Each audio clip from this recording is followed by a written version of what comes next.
morning. Good morning. Good morning. Thank you so much for hanging out with me this morning. I do not own the rights to this music. However, I purchased it through Apple Music. Therefore, I enjoy playing it and sharing it with you. I do not own the rights to this music. But again, I purchased it through Apple Music. And so this morning, I appreciate you coming out to share with me Motivational Monday. Yes. So once again, thank you, thank you, thank you. I hope you are well, and I hope your day is off to an awesome start. So today, what I'd like to share with you are some tips and tricks, and I hope that it will be helpful for you. So as you know, I work with small businesses. My name is Alice Herndon, and I am a humble servant when it comes to working with small businesses and very appreciative of operating in that space. Today, one of the things that I'd like to share with you is working with nonprofit organizations. And so I've got a lot of DMs and a lot of instant messages where people were saying, you talked about LLCs and you've done this, but one of the things I'd like for you to do is share how to work with nonprofits. And so what I'd like to do is offer some tips and tricks when it comes to nonprofit strategic planning, okay? So if you have an ink pen, or better yet, email me at the end of this video and I'll be happy to share with you a template that you can use for your nonprofit organization in strategic planning. So most nonprofits, when they are getting started, the thing that is happening is that you are filling a gap, you're filling a void, you're offering a service, you're offering a program that you can support people within your community. So in order to do that, one of the biggest things that I would share with you is that it's important to have a planning process and a work plan that you can use. So if you're interested in receiving this work plan template, be sure to drop your email address and I will share it with you. Or if you would like to DM me directly, I will share this work plan and one-day retreat agenda that you can use in planning, not just for one day, but going forward in all of your planning sessions for nonprofits. Okay, you ready? Okay, hashtag let's grow. So the biggest thing that when you're having a planning session with your nonprofit organization, or even if you're having a planning session with your team overall, it's always great to establish an agenda. An agenda is the first thing that you want to establish, because this way it offers a roadmap as to what you are going to be discussing with those people that will be in attendance. The biggest thing that happens when you're having meetings and you don't have an agenda, it can become a free-for-all. What do you mean? I'm glad you asked. What happens is there's no agenda, so anybody can say and get off topic and move off point at any particular time. So having an agenda allows you a roadmap as to what is going to be discussed, and if you need to table a comment or conversation, you can do that. When I worked with an organization called Professional Organization of Women, so POW, take that, here in St. Louis, Missouri, one of the things that we would have at the end of a meeting would be called a PIN analysis, P-I-N analysis, okay?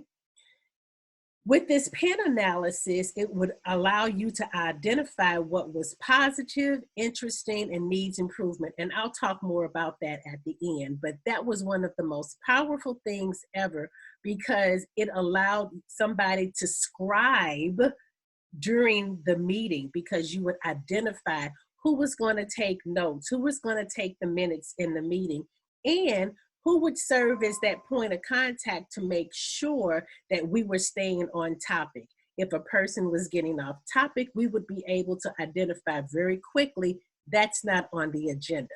So as we are planning out the agenda, the first thing I want you to think about and consider in your planning. So your proposed agenda of topics can include introductions, meeting agreements, and the agenda review. So this really allows you to set the standard for the meeting as to what is going to be discussed and how the rest of the meeting will proceed. This can be done with the executive director, or you can have a facilitator or the president of the organization that will lead this particular conversation. The biggest thing that you want to do is state the organization and update on external forces.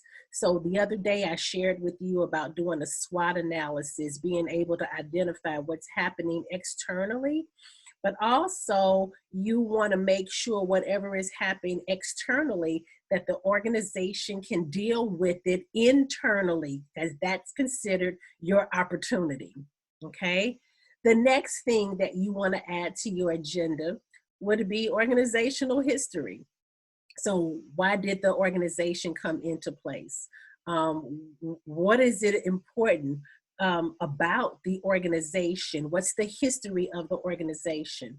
I say this because it's very good to always keep in the forefront of those who are serving with you on your team for your nonprofit planning, why they are called to action.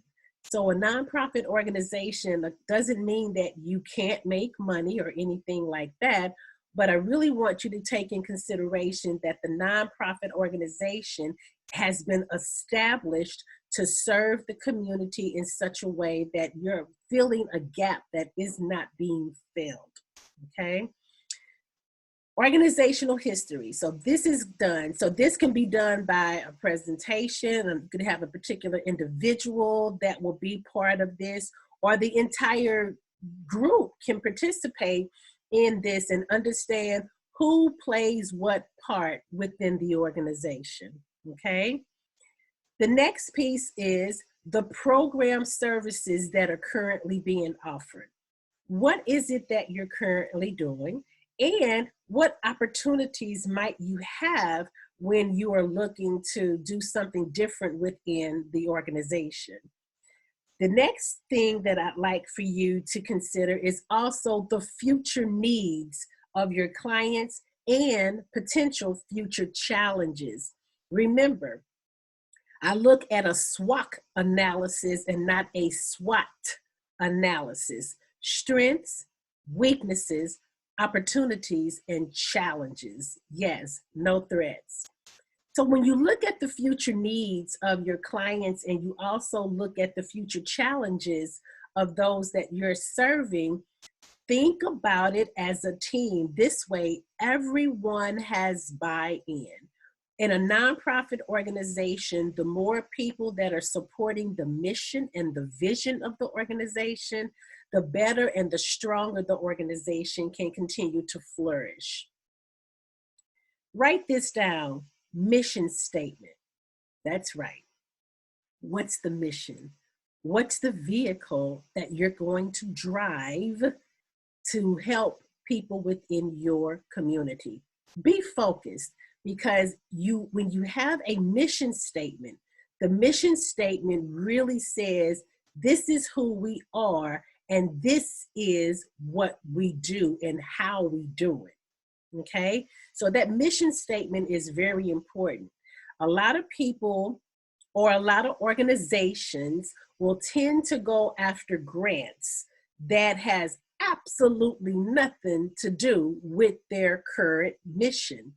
This is challenge and can be problematic for you, because what happens is you're operating outside of your wheelhouse, and I call that mission creep.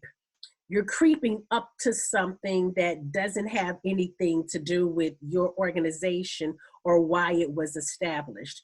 This is why it's important to have your history, the program services that you offer in place, so that way you can stay abreast to and stay focused. I mean, get really laser focused into who you are, who you serve, and why you serve them. In writing this mission statement, you want to include three things: your purpose, your values, and beliefs, and with that line there, also your assumptions. And then the last piece is the business, okay? So this helps you identify each component should be discussed by all of those that are in attendance. And if there are people who think that, well, I didn't know that's what we were doing, go back to the organizational history. Why were you established? So in the mission statement, include these things: the purpose, the values, beliefs, and assumptions, and then finally, the business. When you're doing this, you're also creating a timetable as well. And for those of you who would like a sample of my agenda, I'm happy to share that with you for nonprofit organizations that you can use. But this is also something that you can use in a team meeting organization as well. So it's not just for the nonprofits, but this is intentionally and purposely for nonprofit organizations, but anyone can use this particular template. The next thing that you want to have is the vision. The vision looks at the external as well as the internal opportunities that you have. The vision is that picture that you have that's long range. Where is it that you intend to go? What is it that you intend to be? I never forget that working with Professional Organization of Women, our vision was to empower African American women to learn, lead, and succeed. And so I use that as an example because that's such a strong vision statement. And that's really what they do. They're focused on African American women, and they're making sure that those African American women learn, lead, and succeed in leadership roles in business. Make sense? Good. So now that you have your vision and your mission statement established, you can work with your board members or you can work with your staff to summarize all of the agreements as well as the disagreements. And I say this because a lot of people join boards and organizations or nonprofit organizations really to have something established to their resume. And that's really not the intent. The goal is to make sure that you understand the vision. Why are you passionate about this organization? I serve on a board that's called Sherwood Forest. Sherwood Forest is a camp that's allowed the students or African American children or any disadvantaged child within the community of St. Louis that has not been able to explore wilderness. Well, as a child, I actually went to Sherwood Forest Camp. And being at Sherwood Forest Camp, I learned how to swim. I learned how to do archery. I learned how to do canoeing. I learned horseback riding, hiking, making a fire, all of those things that were very essential because even in my adulthood, it became very important to me that I had those skills that were available. I even allowed my children to go to Sherwood Forest Camp. And so I'm proud to be a board member of this organization that I support.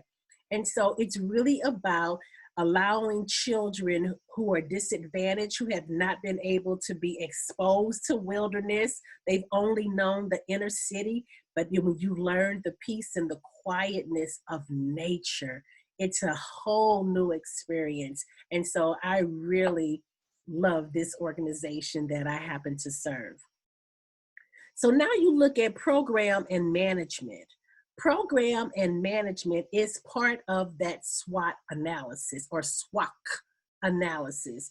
You want to be able to brainstorm with your board, with your staff, with your team all together that everybody understands this is our strengths. These are the things that we do well, and everyone will have something different. You want to capture that. So, what are your weaknesses? Or these are the things that we didn't do well. And someone else may have an opinion that says, well, I thought that we did this well, but no, to your point, maybe this is an opportunity that we can improve on. And then you look at the challenges. And in most cases for nonprofit organizations, the challenges are financial support, being able to identify those grants, being able to identify funders that can support you, and for those private donations. Those are all important pieces to the nonprofit world. So you want to be able to discuss the programs, the management, what would we use this grant for? And if it's specifically targeted, you want to make sure that you earmark those monies only for that. So if it means creating a separate chart of accounts or where you're going to spend the monies down from for this particular grant, you want to be able to do that. But again, before you can get those grants, you have to have a strong vision, strong mission and purpose. So that way you don't have something that I call, again, mission creep. The next thing that you want to do is identify those challenges. So in identifying challenges, it's really necessary that you say, these are the things that we might want to keep on our radar because this could be very problematic for us in the future. But it also allows you to create a strategy that you can counter those challenges as they become more prevalent, okay? Take a break. That's enough for the first half, okay? Once you could take a break, so this is a day agenda, or it could very easily be a half-day agenda, but you want to make it very interactive that everyone is participating, everyone is contributing. When you return back from that break, the next thing that you want to do is discuss your key issues. So in discussing your key issues, it might be informative if you break out into small groups. So breaking out into those small groups will allow you to have people work together that may not have worked together. But if you have certain committees, you may have a finance committee, you may have an administrative committee, you may have a program committee person. And if you have 3 people working in each of those committees and you separate them so the other person can see from what the program committee is saying, what the finance committee is saying, and what your administration committee is saying. This is good because they are now bringing something to the table versus having one group only look at it from their perspective.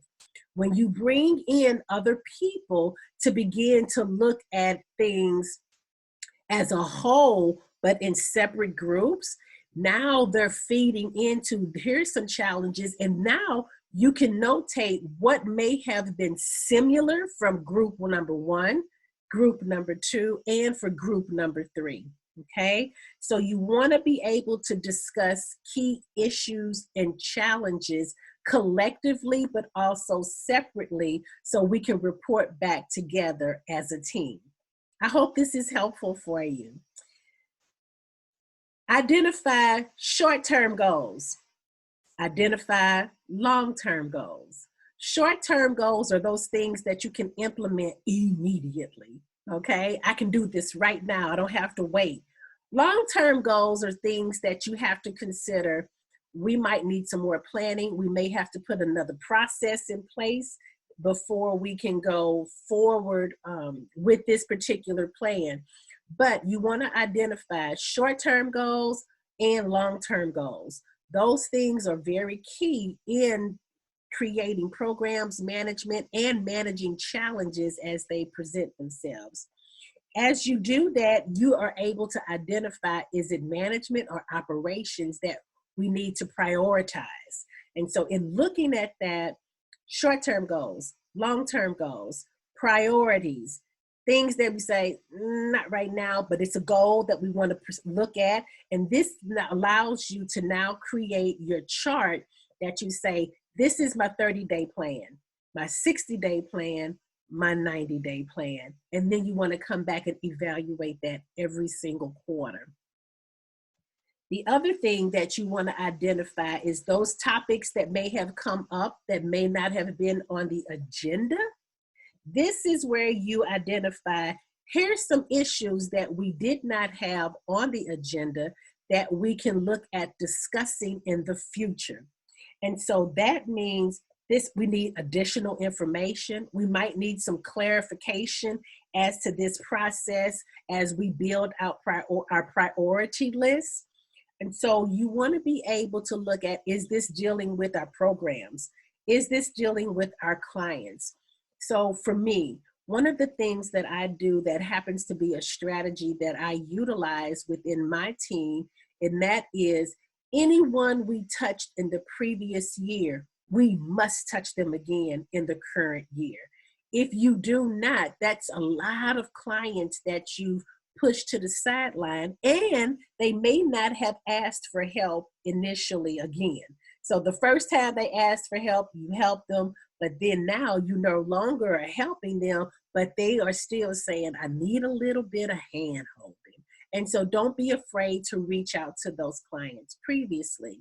It may have been someone that you served, and still they may be a little shy in asking for assistance. Don't be afraid to reach out to them and say, are you in need of something? Can I support you with something? Okay? The last thing that you want to do before you evaluate the day is, what's your next steps? Who's responsible in the timeline that they have to report back? So utilize those 3 committees, and that's just an example. It's not concrete, but it might be 2 committees, it might be 4 committees, but utilize those small subgroups to report back to the larger group at the next time. What this does, it allows people to continue to talk to one another and further engage with one another versus operating in silos. It's important that when you're working in a nonprofit organization, that every particular function that makes that organization work is communicating together. I hope this was effective for you. I hope this is something that you can use. Last but certainly not least is to evaluate the day. This is where I incorporate that piece that we used when I was part of Professional Organization of Women. That is your PIN analysis. So in evaluating the day, you do something like this. P is what was positive. I, what is interesting?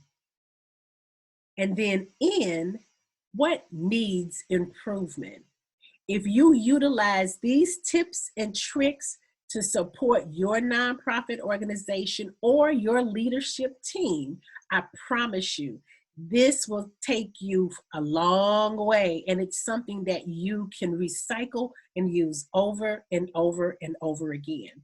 If you'd like to have a copy of today's discussion, as well as the template that I use for meetings, I'm happy to email that information to you that you can now utilize it as you begin your planning stages for your nonprofit organization and or for your staff, team, and leadership. My name is Alice Herndon. I appreciate you being with me this morning. I hope today's information was helpful, and I invite you to join me again on Friday as we hashtag Finish Strong. Have an awesome day, and I'll see you real soon.